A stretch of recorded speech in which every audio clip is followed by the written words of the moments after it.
Hello, everybody. This is Bart Sharp, and you are on Becoming Quantum Conscious at United Public Radio Network and UFO Paranormal Radio Network at 107.7 and 103.5, broadcasting out of the beautiful city of New Orleans, Louisiana. And we are also on Facebook, YouTube, Roku, and the UPRN Talk Radio website, www.uprntalkradio.com.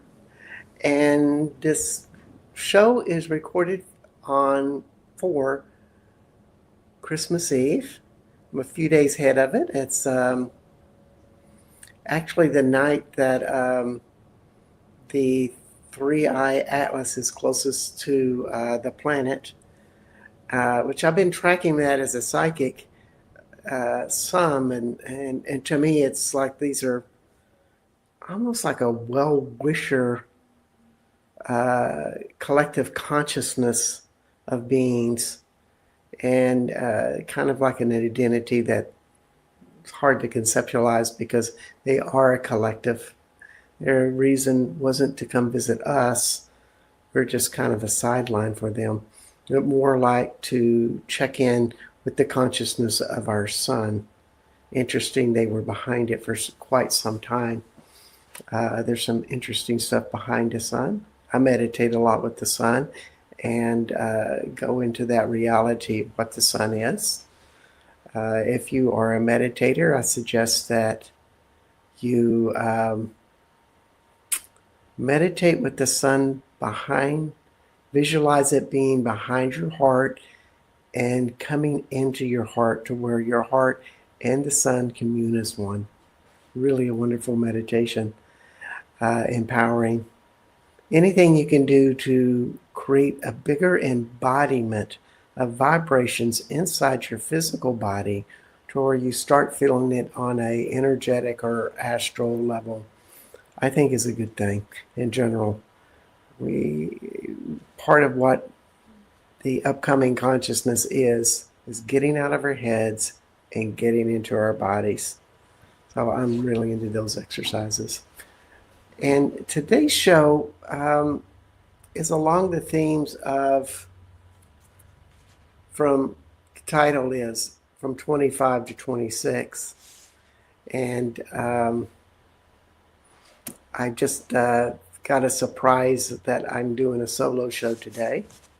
And so I just wrote down like 4 pages of notes, cards, and in just an instant, I wrote down some ideas of like, what would I like the world to grow to? Not what I think is going to happen or what will happen. I have no idea what that's going to be like in 2026. Has a nice ring to it, though. 2026. But what I'd like to see happening, and I kind of see the world in a American tone as well as a European tone because I live in both worlds, and of course, I'm just getting a little small vision of both worlds in Austin, Texas, and Southwest France. And I'll just tell you what I see amongst the cultures that I interact with. And first with the Americans in the USA, we're very driven for results. We do consciousness work to change our immediate life. And we're doing more therapeutic approaches, doing things that are supposed to change our vibration now. Like I see a lot of the sound healing, yoga, and then different things like family constellations work, and a wide variety of other things. Change us now is kind of the general theme.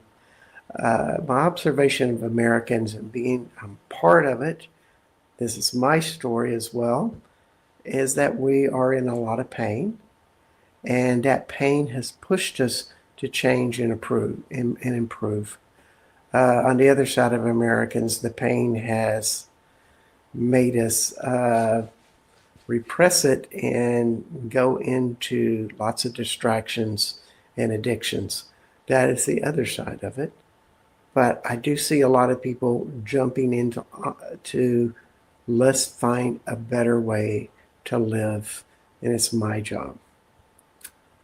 On the other hand, in Europe, or particularly France, and I meet a lot of different cultures there, there's a lot of exploration about ancient wisdom, about how we can connect to something much greater and be a part of a bigger whole. And that type of collective consciousness is the focus there more. Interesting enough, when we think about the two different cultures, we could separate them by saying the Americans are more in a me attitude and the Europeans are more in a we attitude. And it really reflects in the spirituality, as the Europeans are, let's connect to a greater whole. Let's be a part of something bigger in the world, bigger in spirituality. And it's that type of growth with it. Less about the emotional content that we have to change our emotions because we need personal change. It's just an interesting comparison between the two.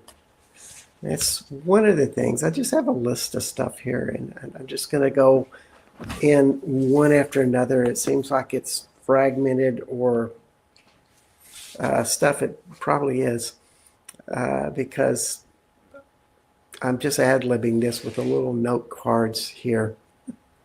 I had a canceled show today, if I hadn't mentioned that before. So we are in ad-lib, becoming quantum conscious. Sometimes it's good to do ad-libs because in that creative process, you jump into things that might surprise you. And of course, that's beautiful. If there's one big thing that I think I would love to see the world change with is dropping polarity, or some would call it duality. In other words, there's a right and there's a wrong, there's a good and there's a bad. And the components with that is that you're judging somebody with that polarity. And as soon as you make a judgment, you put up a wall. You put up a barrier of some sort. And not only is the barrier between you and that person, but it's also inside of you. In other words, when you do the judgment that they are wrong for doing that, how dare they, that type of attitude, not only are you projecting an energy out against somebody, which is felt by people in the world, but it's also an internal mechanism that's going on inside of you. You start to see the world in a more narrowed way. And you're not seeing a bigger picture. You're not seeing the other people's side. So instead of a polarity, if something offends you or you do not feel comfortable with it, instead of going, oh, that's bad or wrong, maybe another way to do it would be, I don't think that way. I wonder what gets them to be thinking like that. In other words, you're joining in with them and really putting a question, a big question mark out there, and questions open up consciousness. What is their world like? You're joining into their world. It doesn't mean that you're going to bed with them or, they're coming to your home and you're having dinner together. It just means that you're working to understand and you're dropping the resistance. You're open to openness. You're separating out of your judgments. And what this does for you when you start to look at it that way is your awareness opens. You start to see the things in a bigger world. Now, you can not like something, disagree with something, say that that is potentially dangerous the way another person thinks, and not judge it. What I just said were observations. They were not judgments. In fact, if I look at them with curiosity, I wonder why they think that way, wonder what their world is like. And I'd like to see what that feels like. I'm just dropping all the barriers. I'm letting a flow happen between myself and other people or other parts of society. And good things happen generally when that happens. I don't have to carry that weight anymore. And when I'm not carrying the weight, that energy I use to carry the weight gets applied to other things that I would like to become. Gets applied to my innate intelligence, which is an internal power that applies to what we are involved in, what we are consciously thinking about. That's how that works, and it's really a great way to do it with that. And so this is huge. If we ever let go of duality and we're just open to perceive people, perceive the world without a judgment, it would all look very different. And once again, we can strongly disagree with things and think things are dangerous, but then we just make a choice. We make a choice on what we want to do and leave it at that. In fact, our actions are more powerful because more of our innate intelligence and our innate power get applied to whatever actions we want to take. We're internalizing power.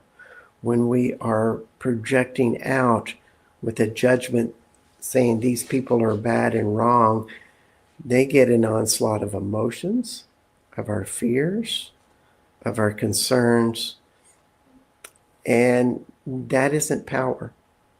That is diffusion of our power. And whatever you decide to do doesn't have as much power. So, what we are really looking for in all of this, bottom line, is safety inside of ourselves. And the judgments and the emotions applied to the judgments diffuse our safety. And therefore, when we don't feel safe, we create a stronger action. We have a stronger judgment. And therefore, we have more turmoil, we have more effort, we want to force through life because we feel like there is something that doesn't make us feel safe. So we create that opposition to it with judgments. and to really take that matrix and just let it all fall like a house of cards, we stop judging it. We stop looking at this. And there's just one really crucial question. You know, why I'm always getting the initiatives of my awareness to open to me. In other words, I see a situation I do not understand. I ask a question. Question opens the awareness. It's neutral. It's non-judgmental. It is an exploration that is asking my collective consciousness to join in with my brain and give me something bigger than what I can think of. I'm working on a bigger platter when I questions. So the question, you know, I'd be asking is, what part am I playing in this scheme? You know, how am I being a part of this? What part of my unconsciousness is guiding me to have such stress in a certain situation? And one of my favorite questions, I have to thank Gary Douglas of Access Consciousness for this one. What is right about this that I'm not getting? In other words, I want to know what's unconscious about me that I'm not aware of.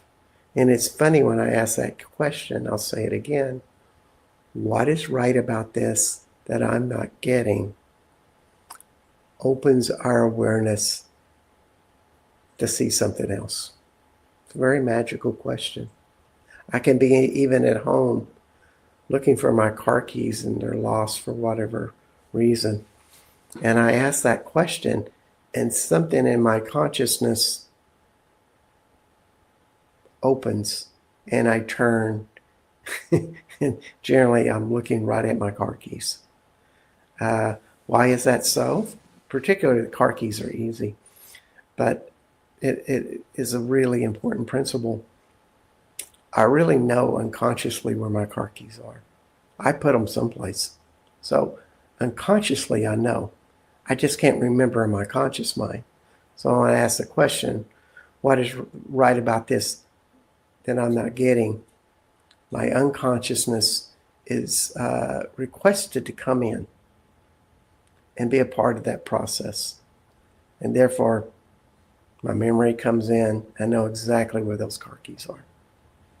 And I just will drift right over to them because my consciousness isn't exacting. My unconsciousness will help me guide and drift or turn my head in the right direction without me thinking about it. And I see where they are. And that's what a question does. It opens the consciousness to see something our conscious mind is not getting. And it also comes to the point that you are recognizing that all the answers you need in life aren't coming from your brain, aren't coming from your mind. They can be coming from a greater consciousness that is your body, that is part of the collective consciousness of things. So asking and just allowing those answers to show up are a big thing. It's a concept of the space of consciousness inside of you is really quite big. That would be your body consciousness, but also the space of consciousness would be things that you're connected to. That could be past lives or other dimensional bodies, but also things you're connected to in the world, maybe things that you haven't been even visited. I'm sure the sun, as I meditate with the sun, is a part of my awareness. I'm not for sure how that contributes to my active awareness, but because it's so big and such a probably the most conscious being in our solar system with all of its power, uh, it has something to offer to us. So that's why being in touch with our body is so big. Okay, so let's go to this next part. We're on page 2 already. What is your magnet? And what does that concept mean? That your magnet is this internal intelligence, innate intelligence that attracts for you. And you really want to get it working. And step 1, if you want to get your magnet working, that just attracts things without you doing things. Most people believe that you have to use force and effort and work and judgment to get things done in life. You're out there pushing and pulling and doing actual labor. And all of that stuff is necessary, to some degree. Then there's another part that most of us magician type of people know, that there's an internal magnet inside of us that attracts, that gets people to contact us, that gets the right concept that we're looking for to show up in our lives. This is part of that internal magnet. And how do you get that magnet working so strong that when you decide you're going to do something, it's weird that people start contacting you that seem to be helpful resources. Different things start showing up. It kind of surprise you, but they're synchronistic with what you want to create. What does that magnet require? A, cut out the judgments. Judgments take a tremendous amount of energy to do. And then we build up defensive systems to keep those magnets up. So if you are hating a group or hating a person every day and you're just yelling and screaming at him internally or maybe externally as you sit in your living room or whatever, you're just barking out judgments. And that requires a lot of unconscious energy to keep them up. Because when you are sending that stuff out, it depletes you. Because your energy is getting applied to things that probably you don't want them applied to. Most of us would like our energy to be applied to our dreams, what we would like to create in life. So letting go of the polarity is probably the biggest wish I have for 2026. It's funny how 2026 is. It's like 26, 2026. It just has a rhythm to it. I really like it. So to create our magnet, there's another part of it. Doing things that you love. Having a space in your life. You may have this job that's demanding and it may not be our heart's desire, but we're doing it. We have reasons for doing it. There may be parts that we really like, but it's still a job. And that's okay. But I do recommend in 2026 that you break in and find things that really enliven you. And that's it. When you do them, you have more energy. And it's one of the real litmus tests of, what is your heart's desire? When you think of it, when you do it, when you're in action with it, you have more energy. And it builds an internal magnet inside of yourself that attracts the universe to you to help you do more of it. More things happen with it. And this is the type of thing that is so important if you want to live in this place where you have this big magnet that attracts things and your life gets to be lived in that type of space. I was just interviewing a friend, Carl Finch, for last week's show, who created all of this crazy music with a band called Brave Combo, polka, Latin, rock, third roll, all fused all together.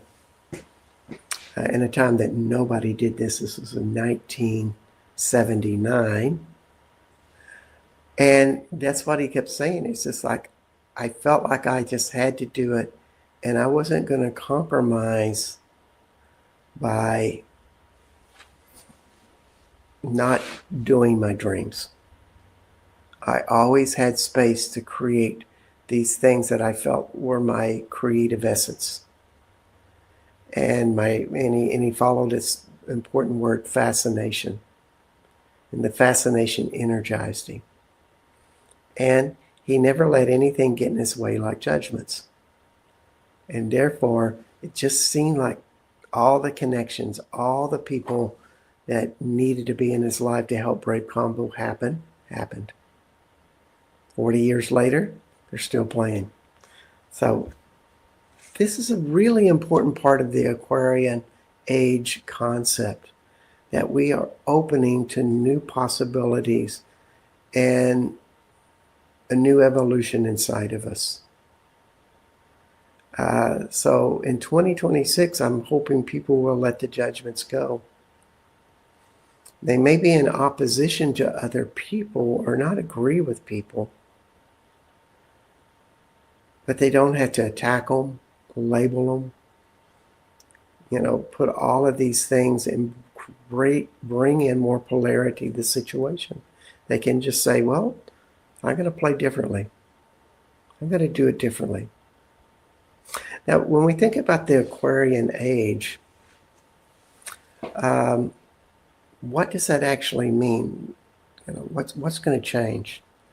When we look at the most basic theme of the Piscean age compared to the Aquarian age, the Piscean age was a time of man-made law. We had the Romans come in, who brought in the Roman Catholic Church, who defined a way different way to worship Jesus. Interesting enough, this is also a time when the gods started becoming human figures. When we think about Isis or all of these gods in those eras, they weren't really humans. They never had a body. They were energies. They were a state of consciousness. And here we are, the laws of Jesus, the laws of Buddha, the laws of Muhammad, all man-made laws and spiritual leaders. But of course, this is much bigger a man-made law. We had all kinds of laws that the Romans and other cultures made, and it was in a very masculine-oriented way. Piscean age, it is the age of nature-made law. In other words, we're going to have to respect the planet and follow the messages of the planet more.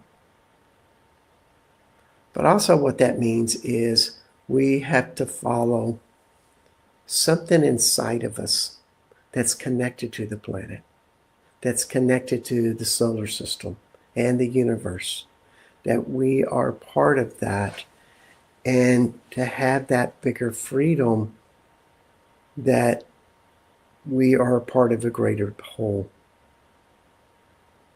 First rule, drop the judgments. Drop judging other people and other things, and feel what that feels like inside of us. It's a thing that we get out of our heads and start listening to something inside of us. So, and it really brings us to the next concept of like, what is life beyond duality and polarity and judgments? It's called the great beyond. That's just kind of a nickname for it. It's my own personal nickname. You could also call it being in the space of your own consciousness. It's opening to something bigger than a typical awareness, that we're kind of locked into our minds. We are open to an awareness in our body. And it opens us to a greater wholeness. The mind and the body are supposed to work together. And the body has an intelligence that's connected to more than what the mind is. The problem with the mind is the mind likes to do things in efficiency. In other words, if you start brushing your teeth one way, your mind will influence you to brush your teeth like that the same way every day because it's easier. It's a habit. And the mind likes that in a neurological way because it takes less energy for the whole body to operate that way. And the mind is about neurological efficiency. Always wants to follow habits because it knows the routine. But when we really talk about consciousness, creating sophisticated things like your own internal joy and happiness, your own divine love, efficiency may not be the answer. Doing it in a very predictable and rote way may not get us there.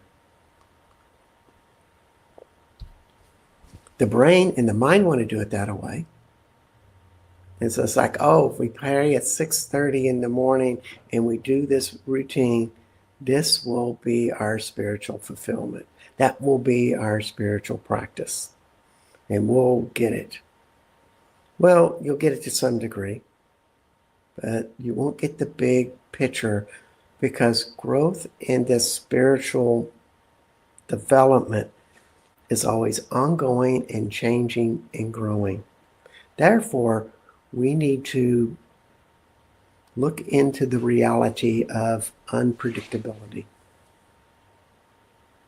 That means that we stay in the space of our body and try new things. But one thing that is predictable is it's mid-show, and I want to tell everybody that you are on Becoming Quantum Conscious. My name is Bart Sharp, and you are on United Public Radio Network and UFO Paranormal Radio Network at 107.7 and 103.5 in New Orleans, Louisiana. And the theme today is from 25 to 26. What I would like to see in the world to change to. Now, it's interesting when I rattle off the little, UPRN stuff. It is something my brain knows well. It is in the habit of doing that, and it just rolls off my tongue, and it's so easy. I don't even have to think about it, and the brain loves that. But when you're talking about higher love, you have to drop out of that. To get out of the rituals and routines and look at your life every day as a new learning experience. To evolve to a new place. Now, it still means that you can still have a job, work 40 hours, and do a lot of the same routine places. But when you start to open to this possibility that there's a greater consciousness inside of you, all of that changes. You'll find that your job gets much easier because you're in a bigger open space of awareness, and things will start to happen. It's always interesting working a job because I used to do it as a school teacher. And everybody is in predictability. They have their routines. They're doing their same little things. And it feels very secure. It feels very safe for everybody involved. However, when I started doing consciousness work and started breaking into this, wow, life could be so much different. You know, I can start feeling the energies of the situations and feeling my body energy in relation to the situations. And I found out I started doing teaching much differently. There was a certain level of aliveness and excitement and curiosity that I'd kind of forgotten. You know, I was a well-experienced, well-seasoned teacher. And, you know, we all had our routines, we all had our attitudes. And suddenly I was just dropping them. And it was really just wild and crazy on how all of that happens with that. And we're on the path to wholeness.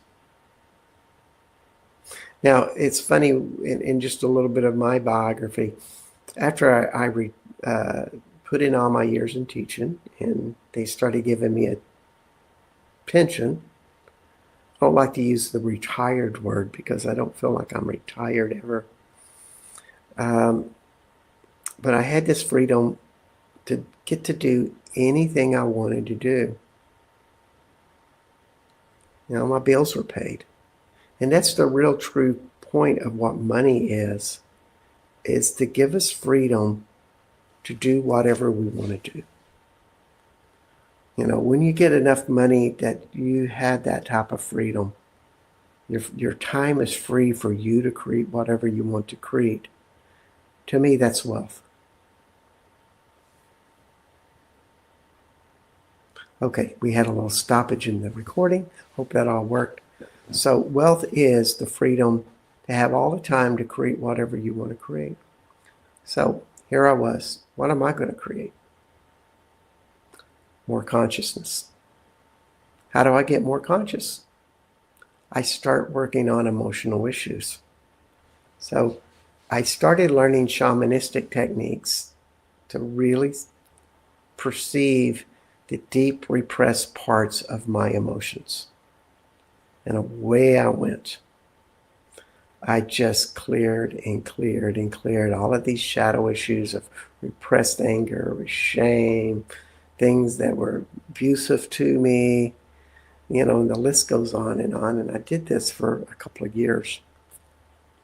That was my morning, basically. Then after I cleared all I could for the morning, then I would go on the rest of my day. So one day I'm in a meditation and I go out of my body and I'm walking between the worlds.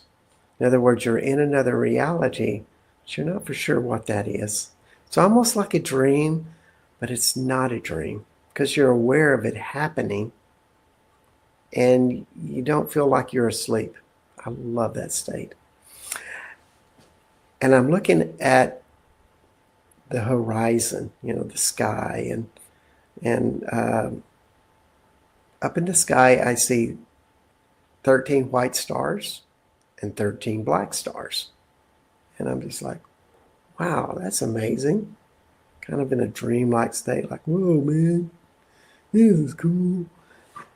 Anyway, all of a sudden those stars start moving a little bit. And I realize they're moving towards me.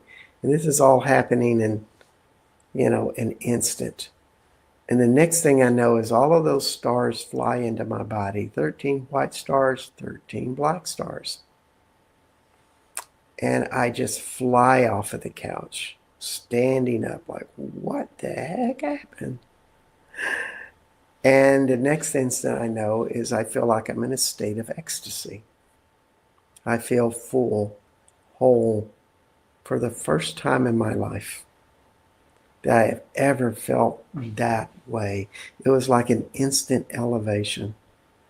And this was due to all the shadow work I've done in clearing all of this stuff. This is something in my collective consciousness that say you need a sort of an event to cross this over the next barrier.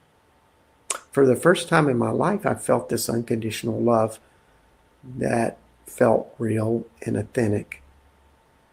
Strangely enough, my experiences of what I felt of love before that, from this new point of view, it's almost like I was reading it from a book, but I really didn't understand it.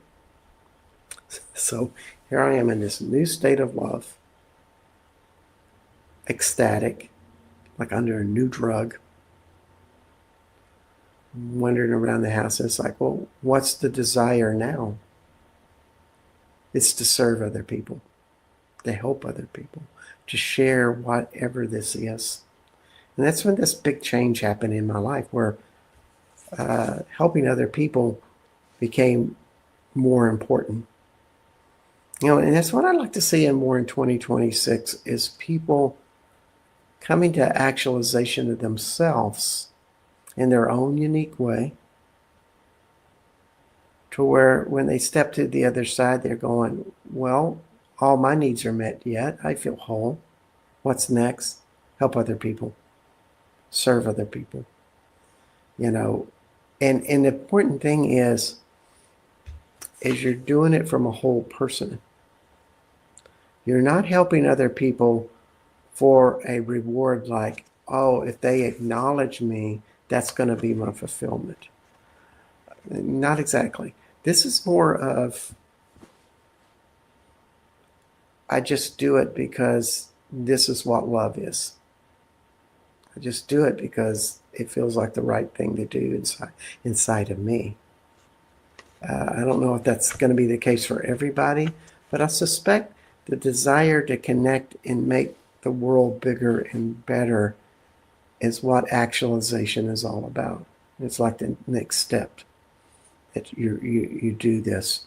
You don't decide, well, now that I'm full of love and I feel so great, I think I'm going to go to the Bahamas and drink Mai Tais. I don't think it works that way. You're stepping out of that tension release reality and the judgment reality that many people live in, and you open into this concept of living in a space that feels whole and full, that feels of love. That's what's going on there. And I think in the American attitude of clearing things and releasing these emotions and getting deeper into this, because that individual person in me needs to change, is an important concept, that we do that and keep moving on to this personal growth. That would be my desire to see more happening in 2026. And, what this opens up is getting to know our heart's desire.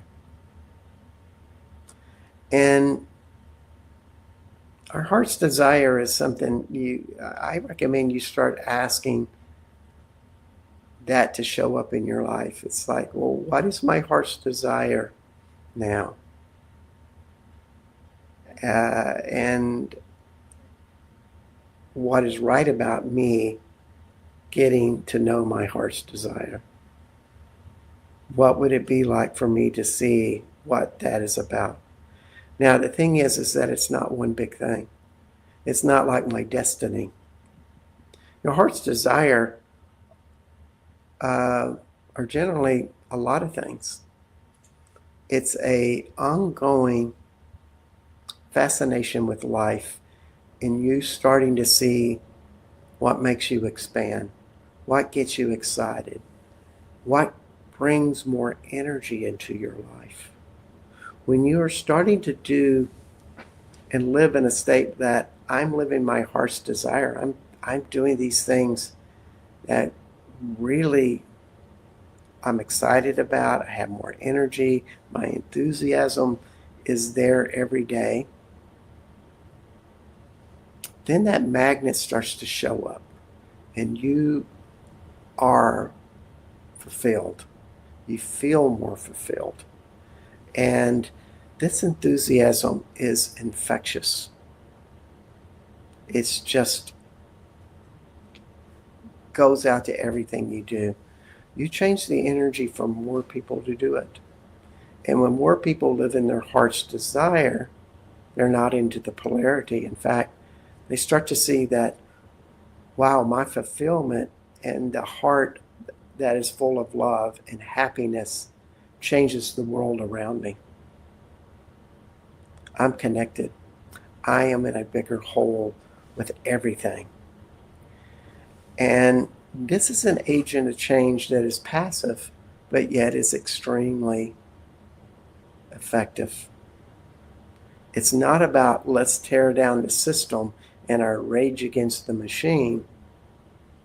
It's more like, no, I'm going to find my path, and then I will influence the machine to change.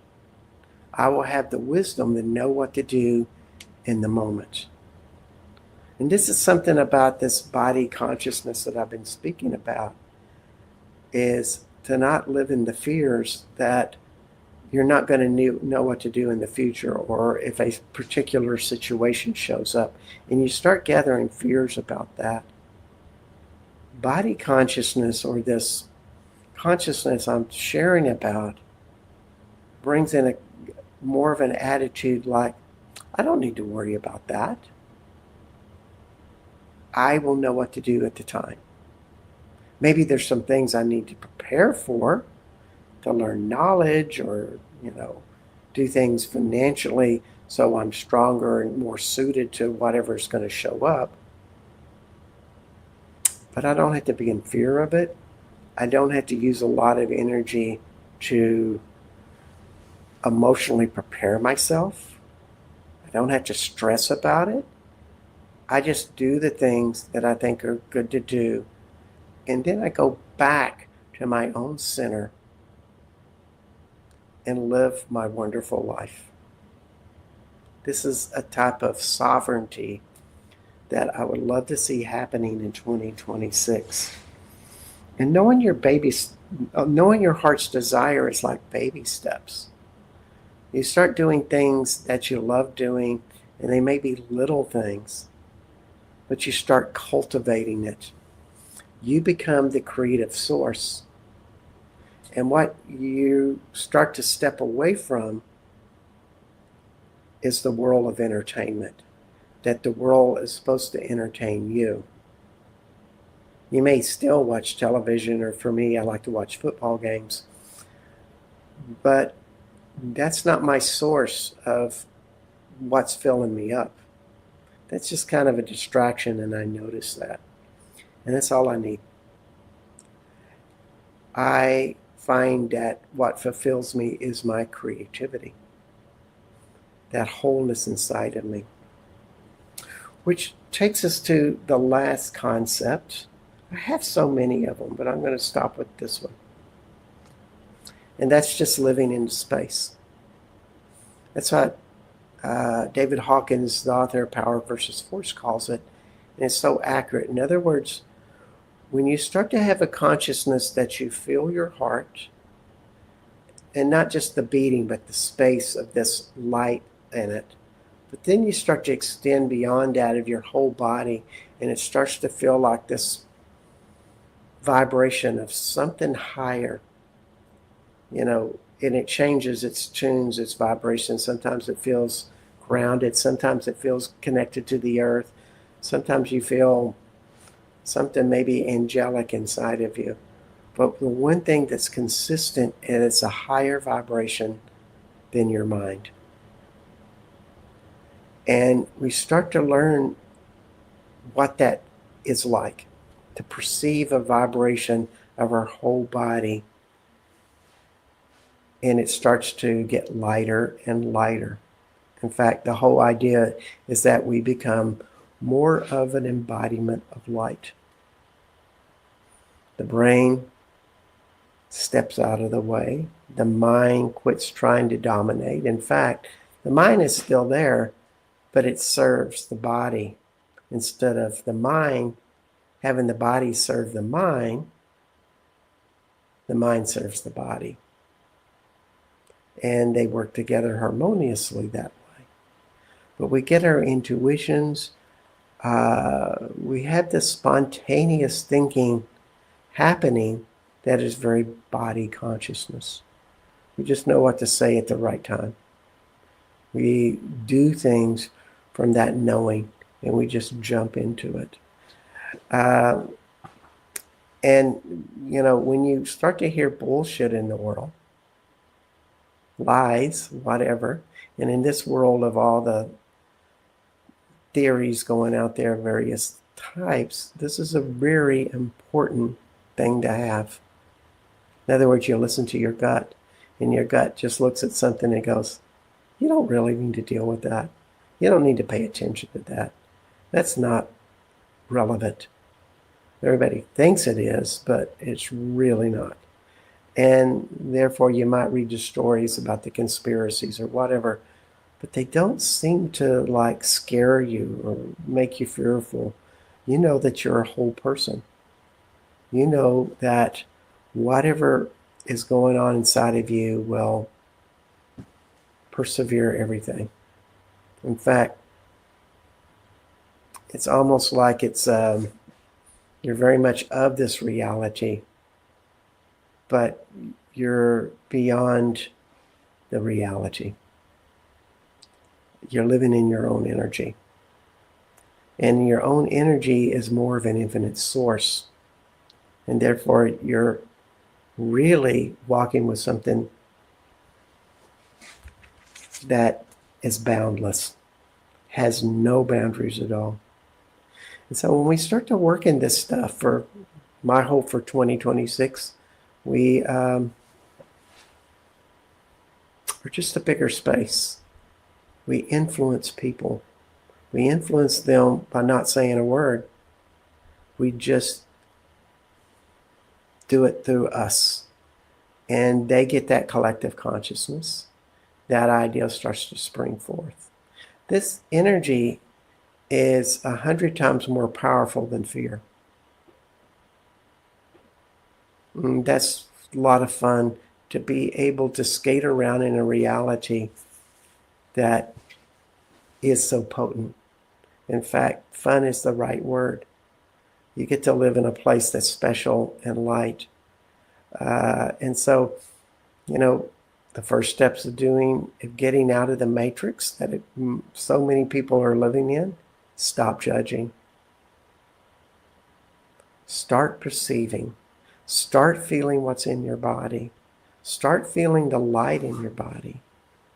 Be in the question of life. Be in your curiosity, and create from that place and keep creating. The only entertainer that you need is you connected to you. All of these things like cell phones and televisions and such can be such a distraction that we're dependent upon them for entertainment, and they're so fulfilling, they're so seductive. But it keeps us away from knowing ourselves, which is our greatest asset, our greatest strength. And I think essentially that's what everybody wants, is they want to be into that strength that they know their uniqueness. So those are my desires for 2026. My name is Bart Sharp, and this is Becoming Quantum Conscious, and you're on United Public Radio Network and UFO Paranormal Radio Network at 107.7 and 103.5. And I wish you a great Christmas and a great 2026. And we'll see you on the show again, hopefully. Bye-bye for now.